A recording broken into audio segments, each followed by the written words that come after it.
Hello, my name is Matt First, and I'll be teaching you guys classifying numbers, part of Unit 1.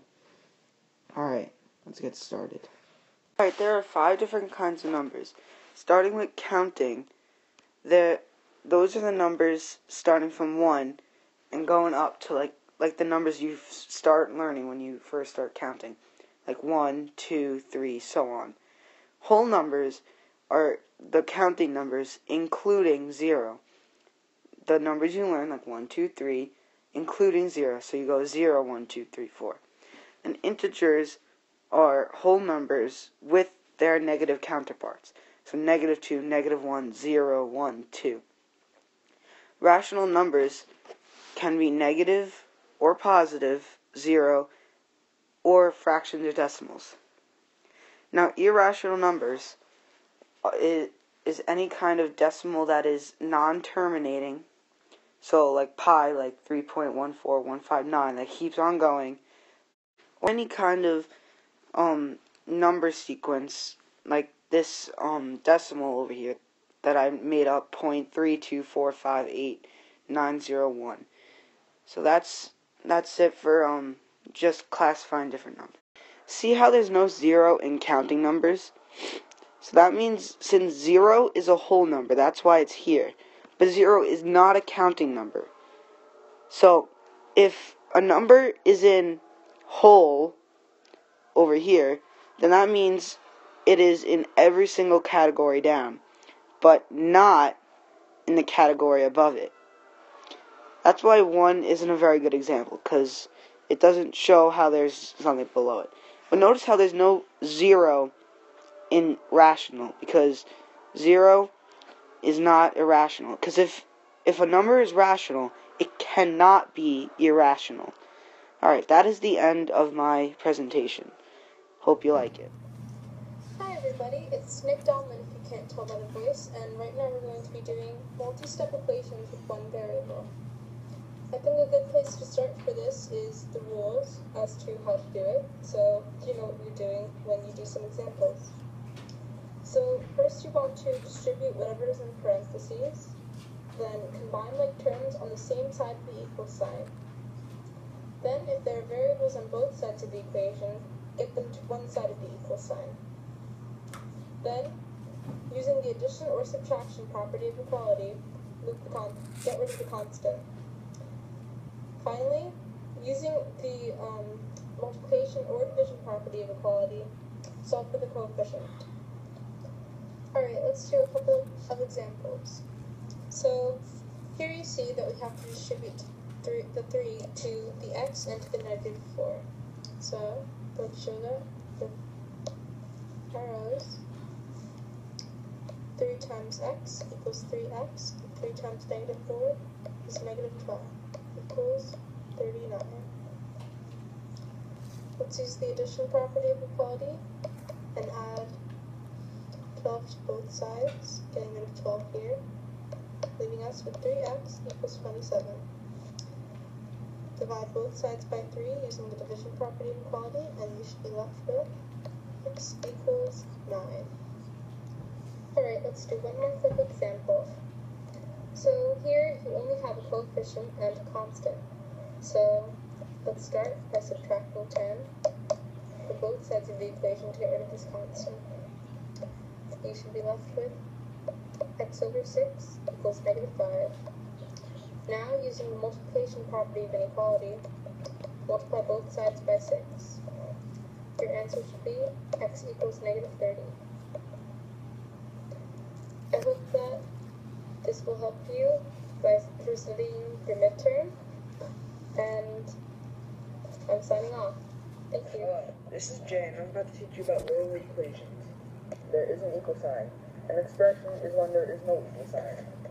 A literal equation is an equation with more than one variable. When solving a literal equation, you want to follow 5 steps. Step 1, distribute.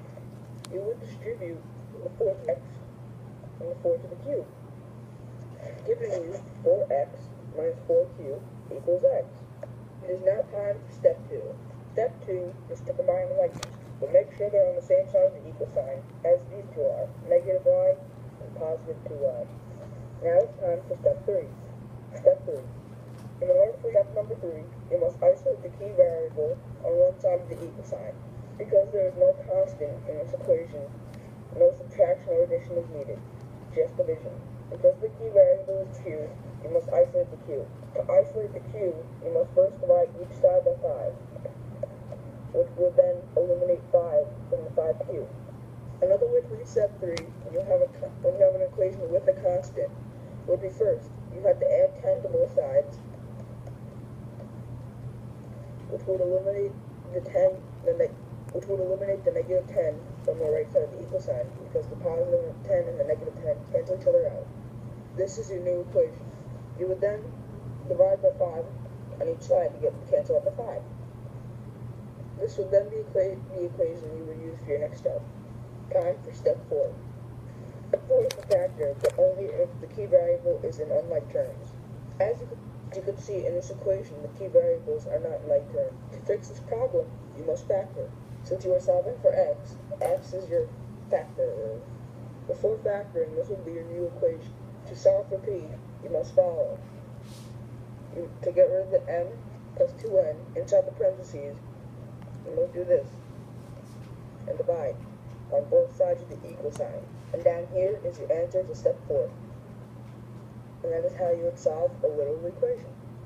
Here is an example of a literal equation with unlike terms.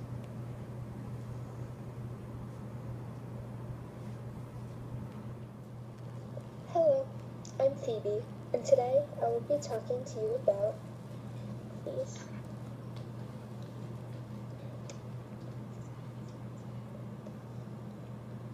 Here are some key concepts.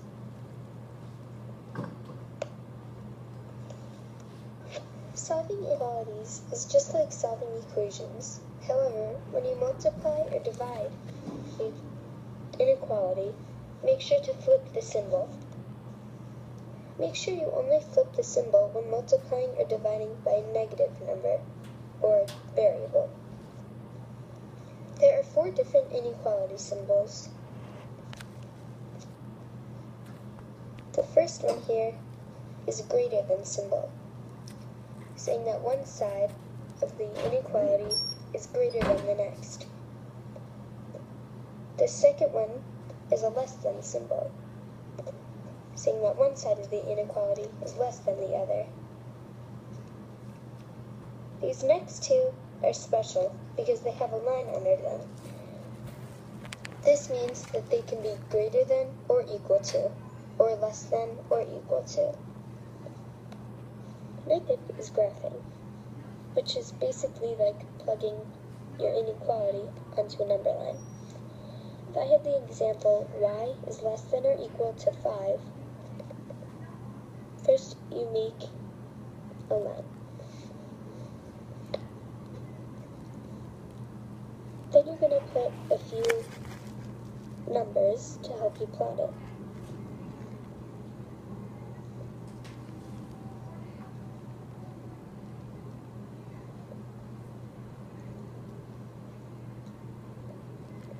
Since the inequality symbol has an equal sign, this would make it a closed circle.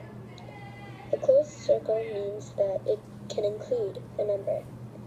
It would be an open circle if the inequality did not mean equal to.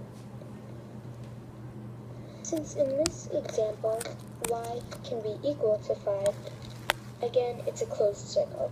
So we put the closed circle on the 5. You need an arrow to show which direction it will go and what values it could possibly be. In this example, y can be equal to 5 or anything less than it. So you have an arrow going to the left to show that it can be values less than 5. Now let's try some more examples. Let's try 5 minus 3x is greater than negative 4. In order to solve this inequality, you must solve for x. To do that, in this question, you'll subtract the 5 on both sides of the inequality. Now we have negative 3x is greater than negative 9. To isolate the x, we have to divide the negative 3 on both sides. Now x is less than 3. The reason that it's less and not greater than is because we divided by a negative number, which, remember, we need to flip the inequality symbol. To graph this, again, begin by making your number line. Since x is less than 3 and cannot be equal to it, you have an open circle. So put an open circle above the 3. Since it's less than 3, again, it'll be going to the left to show that x can equal any value less than 3. Let's try a more challenging one this time. This one may look very difficult, but it isn't really.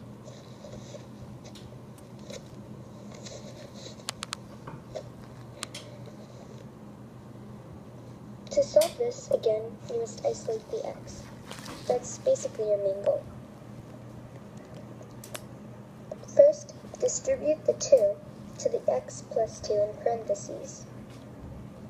You'll get 2x plus 4 minus 3x is less than negative 1. Next, you subtract 4 from both sides, and you get 2x minus 3x is less than negative 5.